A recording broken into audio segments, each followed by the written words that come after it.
اعوذ باللہ من الشیطان الرجیم، بسم اللہ الرحمن الرحیم، الحمد للہ رب العالمین والصلاة والسلام علی سید الانبیاء والمرسلین وخاتم النبیین، اللہم صلی وسلم وبارک علی حبیبک المصطفیٰ وعلی آلہ وسلم۔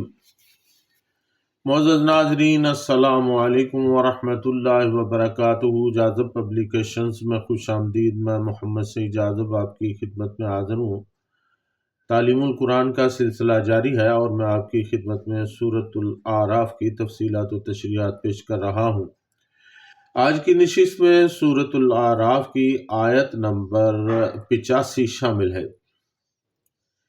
ارشاد باری تعالیٰ ہے وَإِلَىٰ مَدْيَنَ أَخَاهُمْ شُعَيْبًا قَالَ يَا قَوْمِ اعْبُدُوا اللَّهَ مَا لَكُم مِّنْ إِلَٰهٍ غَيْرُهُ قَدْ جَاءَتْكُمْ بَيِّنَةٌ مِّن رَّبِّكُمْ فَأَوْفُوا الْكَيْلَ وَالْمِيزَانَ وَلَا تَبْخَسُوا النَّاسَ أَشْيَاءَهُمْ وَلَا تُفْسِدُوا فِي الْأَرْضِ بَعْدَ إِصْلَاحِهَا ذَٰلِكُمْ خَيْرٌ لَّكُمْ إِن كُنتُم مُّؤْمِنِينَ۔ اور ہم نے ان کے بھائی حضرت شعیب علیہ السلام کو مدین کی طرف بھیجا۔ انہوں نے اپنی قوم کو کہا کہ اے میری قوم، اللہ تعالیٰ کی عبادت کرو کہ اس کے سوا تمہارے لیے کوئی معبود نہیں۔ بے شک تمہارے پاس تمہارے رب کی طرف سے روشن دلیل آ گئی ہے۔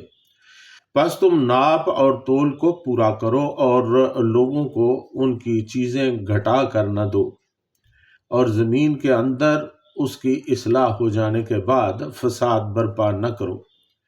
یہی تمہارے لیے بہتر ہے اگر تم ایمان لانے والے ہو۔ ناظرین، مدین کا اصل علاقہ حجاز سے شمال مغرب اور فلسطین کے جنوب میں بحر احمر اور خلیج عقبہ کے کنارے پر واقع تھا۔ بعض مفسرین کرام رحمۃ اللہ علیہم و مورخین نے لکھا ہے کہ یہ شہر بحر احمر کے کنارے کوہ طور کے جنوب مشرق کی طرف آباد تھا۔ مدین دراصل حضرت ابراہیم علیہ السلام کے ایک بیٹے کا نام تھا جو آپ علیہ السلام کی تیسری اہلیہ سیدہ قطورہ علیہ السلام کے بطن سے تھا، اور قوم مدین انہی کی نسل سے تھی، اور انہوں نے اپنی بستی کا نام اپنے جد امجد کے نام پر رکھا تھا۔ یہ قوم تجارت پیشہ تھی اور ان کی بستیاں وہاں تھیں جہاں جزیرہ نمائے عرب کی وہ مشہور تجارتی شاہراہ ہے، یعنی یمن سے شام اور عراق سے مصر جانے والی شاہراہ ہے، یہاں وہ آ کر ملتی تھیں، اس لیے ان کی حیثیت ایک مشہور تجارتی منڈی کی تھی جہاں آنے جانے والے تجارتی قافلے اپنا سامان بیچتے بھی اور اپنی ضروریات کی چیزیں بھی خریدتے تھے، اس لیے اہل مدین معاشی لحاظ سے بڑے خوشحال تھے۔ ناظرین، مورخین بتاتے ہیں کہ سعودی عرب کے شمال مغربی علاقے البدع میں مدائن شعیب عظیم تمدن کی عظمت رفتہ کا ثبوت ہے۔ یہاں الانبات یعنی شمال عرب کے قدیم لوگ جو عرب اور شام کے درمیان دریائے فرات سے بحر احمر تک آباد تھے، ان کے آثار قدیمہ اور غاروں کے بیرونی حصے بے حد مقبول ہیں۔ یہ نیوم سعودی عرب کے شہر تبوک میں ایک کثیر ملکی اور کثیر سرحدی اقتصادی شہر کا نام ہے، جس کی تعمیر کا معاہدہ سعودی عرب، اردن اور مصر کے مابین ہوا ہے۔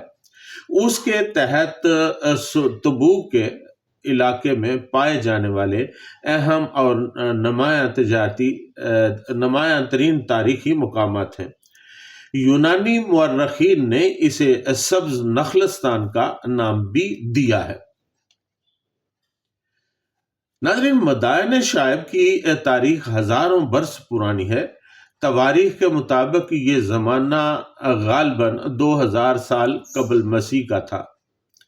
یہاں کی عمارتیں سیلاب کا مقابلہ کرنے کے لیے سطح مرتفع پر تعمیر کی گئی تھیں۔ مدین ایک بڑی وادی عفال میں واقع تھی۔ مدین اور مغایر شعیب میں جو آثار قدیمہ پائے جاتے ہیں وہ الاولیاء شہر میں تراشے ہوئے تاریخی مقامات سے کسی طرح بھی کم نہیں۔ الاولیاء میں عمارتوں کے بیرونی حصوں کو چٹانیں تراش کر بنایا گیا ہے۔ یہی کام مدائن شعیب میں بھی کیا گیا ہے۔ ناظرین، یاد رہے کہ الاولیاء مدائن صالح میں موجود وہ علاقہ ہے جو قوم سمود کی پہاڑوں میں تراشیدہ عمارت جہاں پر پائی جاتی ہیں۔ وَإِلَىٰ مَدْيَنَ أَخَاهُمْ شُعَيْبًا، اور ہم نے ان کے بھائی حضرت شعیب علیہ السلام کو مدین کی طرف بھیجا۔ ناظرین، حضرت لوط علیہ السلام کا واقعہ بیان کرنے کے بعد اب حضرت شعیب علیہ السلام کا ذکر کیا گیا ہے۔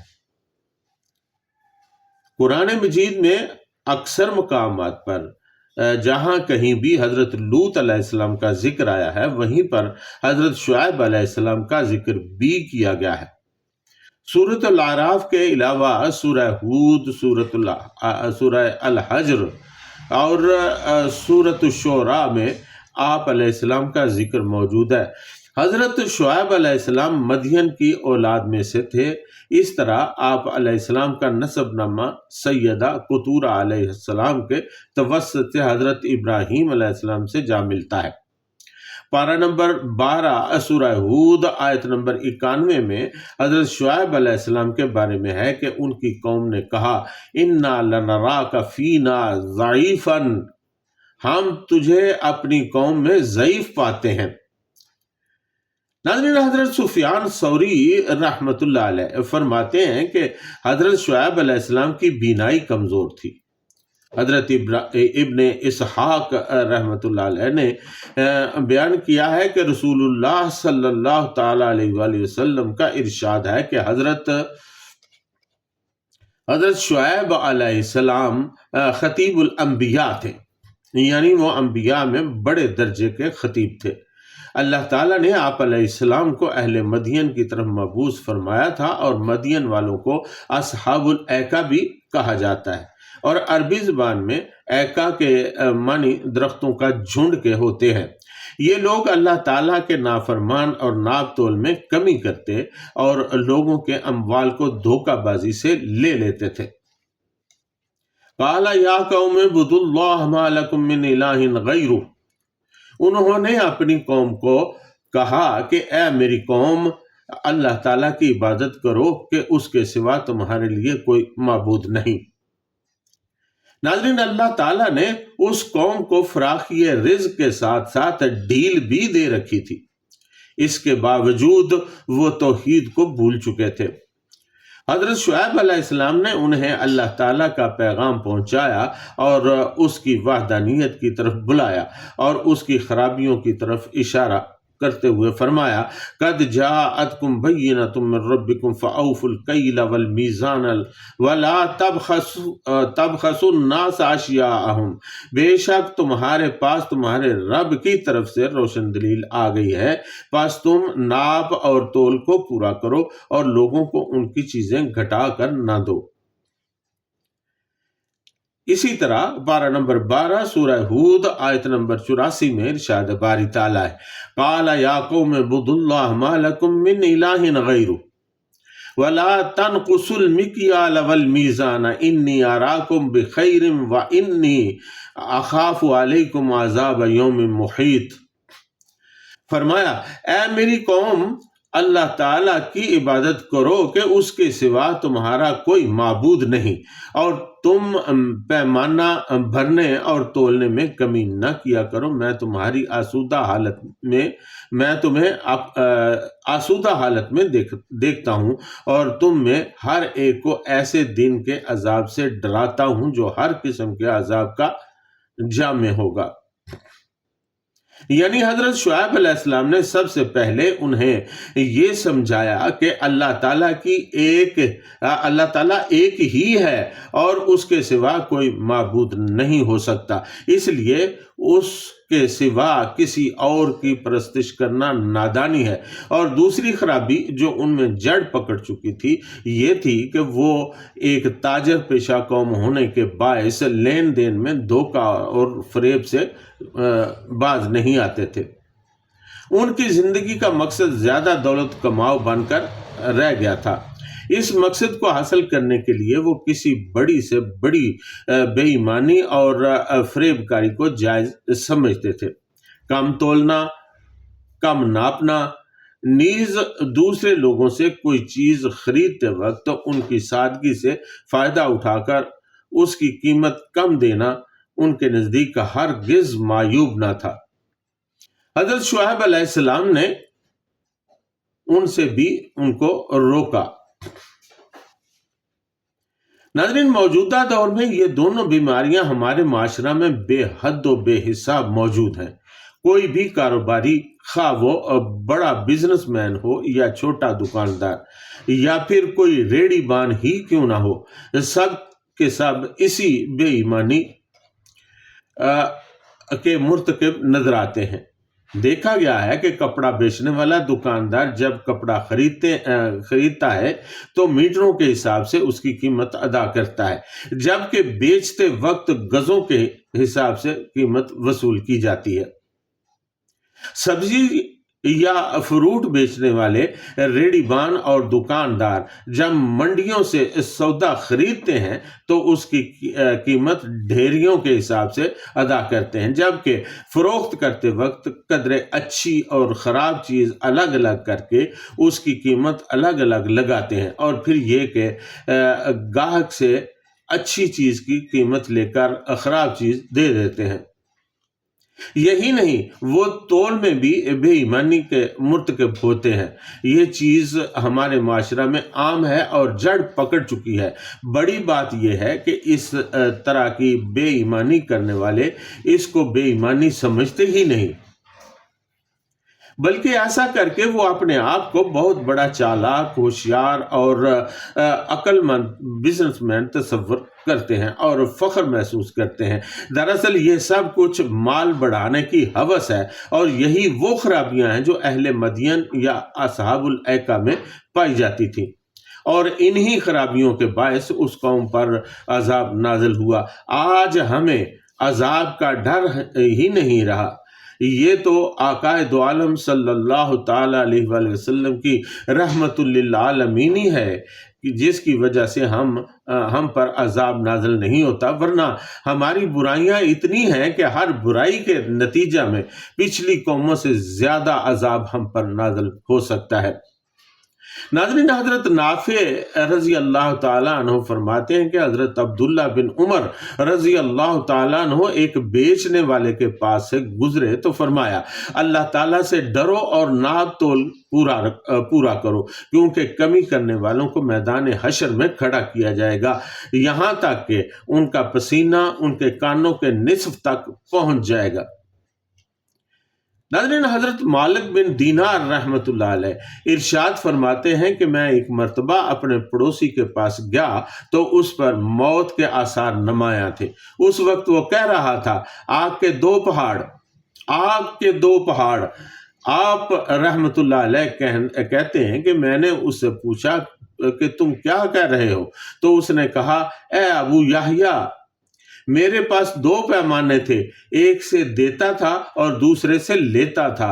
حضرت مالک بن دینار رحمۃ اللہ علیہ فرماتے ہیں کہ میں اٹھا اور ایک پیمانے کو دوسرے پر توڑنے کی خاطر مارنے لگا تو اس نے کہا کہ ابو یحییٰ، جب بھی آپ ان دونوں کو ایک دوسرے پر مارتے ہیں تو معاملہ زیادہ شدید اور سخت ہو جاتا ہے، چنانچہ وہ اسی مرض میں مر گیا۔ وَلَا تُفْسِدُوا فِي الْأَرْضِ بَعْدَ إِصْلَاحِهَا ذَلِكُمْ خَيْرٌ لَكُمْ إِن كُنتُم مُّؤْمِنِينَ، اور زمین کے اندر اس کی اصلاح ہو جانے کے بعد فساد برپا نہ کرو۔ ناظرین، حضرت شعیب علیہ السلام کی یہ تقریر اس زمانے کی ہے جب ان کے ارد گرد ہر طرف فساد ہی فساد تھا، لیکن یہاں پر بعد اصلاحها سے ظاہر ہوتا ہے کہ پہلے زمین میں بالکل امن و امان تھا اور اس کے بعد فساد کا بازار گرم ہو گیا۔ مفسرین کرام رحمۃ اللہ علیہ فرماتے ہیں کہ اصلاح سے مراد یہاں پر وہ اصلاحی پروگرام ہے جو اللہ تعالیٰ نے لوگوں کی طرف بھیجا۔ اللہ تعالیٰ نے اس سلسلہ میں انبیاء علیہ السلام مبعوث فرمائے اور کتابیں نازل فرمائیں، قانون اور شریعت دی تاکہ لوگ اس پروگرام پر عمل کر کے دنیا میں امن قائم کریں، مگر ان لوگوں نے اس پروگرام کی طرف توجہ ہی نہیں دی۔ ظاہر ہے کہ اس پروگرام کی آمد کے بعد جو شخص اس قانون کو توڑتا ہے، اس کے خلاف چلتا ہے، وہ باغی، شریر اور مفسد فی الارض ہے اور سزا کا مستحق ہے۔ ناظرین، امام شاہ ولی اللہ محدث دہلوی رحمۃ اللہ علیہ فرماتے ہیں کہ انبیاء علیہ السلام کی بعثت کے اہم ترین مقاصد میں سے یہ بھی ہے کہ لوگ ایک دوسرے پر ظلم نہ کریں۔ یہ ایک ایسی چیز ہے جو لوگوں پر تنگی ڈالتی ہے اور لوگ مصیبت میں گرفتار ہو جاتے ہیں۔ ناظرین، رسول اللہ صلی اللہ تعالیٰ علیہ وآلہ وسلم نے ارشاد فرمایا کہ اے لوگو، میں ظلم کو اپنے اوپر بھی حرام قرار دے دیا ہے اور تم پر بھی حرام کر دیا ہے، لہٰذا ایک دوسرے پر ظلم نہ کرو۔ شرک اور کفر ظلم ہے، کسی کا حق غصب کرنا، کسی کے ساتھ ناانصافی کرنا، چوری، زنا، ہم جنس پرستی وغیرہ سب ظلم ہیں۔ اللہ تعالیٰ نے ان سے منع فرمایا ہے، چنانچہ حضرت شعیب علیہ السلام نے بھی اپنی قوم سے یہی فرمایا کہ فساد فی الارض سے باز آ جاؤ۔ امام بیضاوی رحمۃ اللہ علیہ فرماتے ہیں کہ اللہ تعالیٰ کے مقرر کردہ قانون شریعت کی خلاف ورزی کرنا فساد فی الارض ہے۔ ہر برائی فساد ہے جس سے منع کیا جائے۔ فرمایا کہ فساد نہ کرو بلکہ امن اور چین قائم کرو۔ ذالکم خیر لکم ان کنتم مؤمنین، اگر تم ایمان والے ہو تو یہی تمہارے لیے بہتر ہے۔ ناظرین، دعا ہے کہ اللہ تعالی ہمیں ان برائیوں سے بچنے کی توفیق عطا فرمائے۔ برائی شیطان کی وجہ سے ہے، شیطان کا وسوسہ ہے جو برائی پیدا کرتا ہے، اور یہ جو برائیاں گنوائی گئی ہیں یہ جب کسی قوم میں عام ہو جاتی ہیں تو پھر اس کا نتیجہ ہمیشہ برا ہی نکلتا ہے۔ اور جیسا کہ میں نے پہلے عرض کر دیا ہے کہ ہم میں یہ برائیاں موجود ہیں لیکن ہم ان کو برائیاں سمجھتے ہی نہیں ہیں۔ یہی سب سے بڑی غلطی اور سب سے بڑی برائی ہے کہ ہم برائی کو برائی ہی نہیں سمجھتے۔ قرآن مجید کو سمجھنے کی ضرورت ہے۔ اللہ تعالی ہمیں توفیق عطا فرمائے کہ ہم قرآن مجید کو مسلسل پڑھیں اور پھر اس کو سمجھیں اور پھر اس پر عمل بھی کریں۔ اللہ تعالی ہمیں اس کی توفیق عطا فرمائے۔ اور یہ دعا بھی ہے کہ اللہ تعالی ہمیں نبی اکرم صلی اللہ تعالی علیہ وسلم کے ارشادات پر عمل کرنے، ان کی سنتوں پر عمل کرنے کی توفیق عطا فرمائے۔ صحابہ کرام رضوان اللہ تعالی علیہم اجمعین کے نقش قدم پر چلنے کی بھی توفیق عطا فرمائے۔ اس کے ساتھ ہی آج کی نشست میں اجازت، وما علینا الا البلاغ المبین۔